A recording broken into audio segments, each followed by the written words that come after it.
Here's your host, Giuseppe Grammatico, the franchise guide.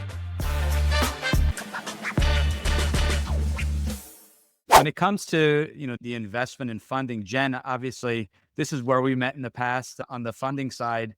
So can you talk a little bit about, maybe some ways of funding this type of business? Maybe top three ways of funding this?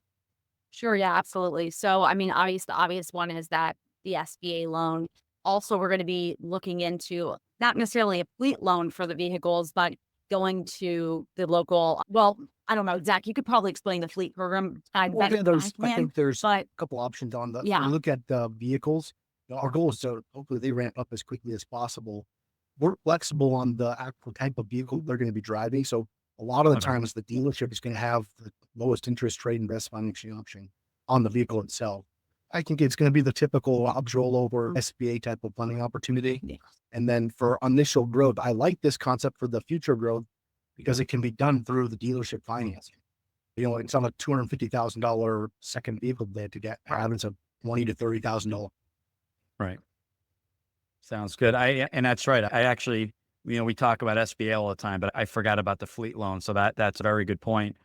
What else about the brand that really stands out, or someone's taking a look? Obviously, when someone's looking at franchise, they're looking at different brands. And we talked about the mission. We talked about kind of, who the ideal candidate would be. Anything else that really stands out that differentiates the brand compared to maybe some other businesses on the service side? Yeah, the customer acquisition is always, I think that's an important part for a lot of candidates is, how can you get customers? And when you look at emerging franchise brands, the reason that you're able to find them is because they have territory that is open. Right. Look at like a Louis John's, a McDonald's, they're sold out for a reason, but they have systems and processes. But the more important is they have national awareness that are feeding customers. And so, when you look at different brands, how do you go find those customers and how do you manage that activity and effort that we just talked about earlier? I like the idea that there's a place that you can go, you can find out where they're at. There's a strategy that we can put in place to go and get in front of those types of customers. That I liked. You know where your customers are at, when they're going to be there, and you go then do your pitch versus having to sit back and wait and hope they come to you. Right. I like that mentality a lot better. I think when you look at the competitors, I mean, everybody that I've talked to recently across multiple states that have sent their kids to a graduate license program like this, there was a waiting line. They had to wait several months before their kid could get in. So that local business is typically a vanilla shell DMV type of feel. Mhm. And so, we're really trying to create a superior experience. We have arcade games in the lobby. We have the Rainforest Cafe type of theme. And so we're really trying to create an experience that's just better than the competition and Right. that we can capture market share at a pretty fast pace. I like that. And that's a concern people have, two things. Client acquisition. I've never done marketing before. I worked for a large corporation just like I did, and it was all done for you. My leads were essentially handed to us to close. So turnkey marketing, but ways to manage it. We talked prior to hitting the record button, and maybe I should start recording as soon as we all joined, because we missed out on that. But what do we do to bring on leads to attract new clients to the business?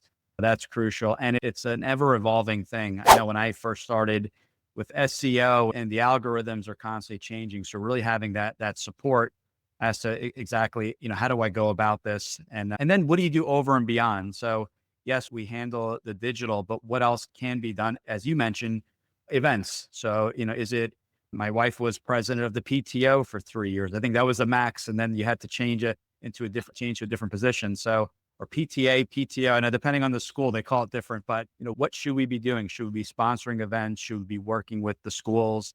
How early, what grade? And I think having that roadmap, and then you just really just go after it, right? Just kind of have that blueprint of exactly what you should be doing. So am I missing anything there? But I know that's crucial. yeah, you're absolutely right. Yeah, getting into the schools, and we have specific parts of our marketing that have us intertwined with the school systems, and not just in a, hey, this is what we do, but hey, we're here to help and be a part of the school's fabric, which is just another component to what we're doing with Jungle. Yeah. In my experience in marketing, too many franchise brands try to hit home runs. And it's not necessarily about home runs. It's about having small wins, and, getting to a certain number of Google reviews is important. Having enough followers and on also platforms, just to be able to capture attention with updates is important. And then how do you manage those effort and activities for like a GM, for an example? Like, how do you know they're actually going and doing those things? There's more than, you have to do more than one thing and have more than one campaign and strategy to be able to win the game. And so we're attacking it from still an old school. One of them is an old school targeted mailer to households that have a 14 to 16-year-old kid. You know, that's a list that's fairly cheap that you can attack at the right time with a great call to urgency or an offer. That's still really effective. And then a budget based on each school within a certain amount of rate, a certain number of the school. And we can really be strategic about when they go, what they say, what they offer at certain times. Yeah, direct, I read somewhere direct mail is dead, and I call BS on that. Direct mail is not dead. It's how you go about it. Just like cold email is dead. No, it's how you go about it. And I love that approach. I know for myself, I do handwritten notes, and who gets a handwritten note anymore? You probably can't read my handwriting, but it's a handwritten note. So It's what's in the packet. They just like, they're like, wow, I got something handwritten sent to me. Exactly. I'm kind of forced. You have to, just out of curiosity. I got to open this thing. So I love that. We have a lot of listeners. We did a poll kind of, figuring out who is listening to this show. Not everyone responds, obviously, but just to get a good feel. And it's a lot of people that are in transition. They're looking to eventually own their own business. Some have made the leap, whether it's a franchise or not. And some are really corporate execs. I would say 3/4 of the audience are corporate execs looking to figure out the next steps, what that business is. Funding and marketing are planned.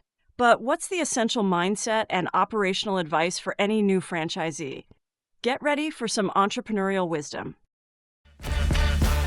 Thanks for tuning in. If you want to learn how to make the transition from corporate to owning your franchise, join Giuseppe on the next episode. You can also follow on all social media platforms and achieve financial and time freedom today.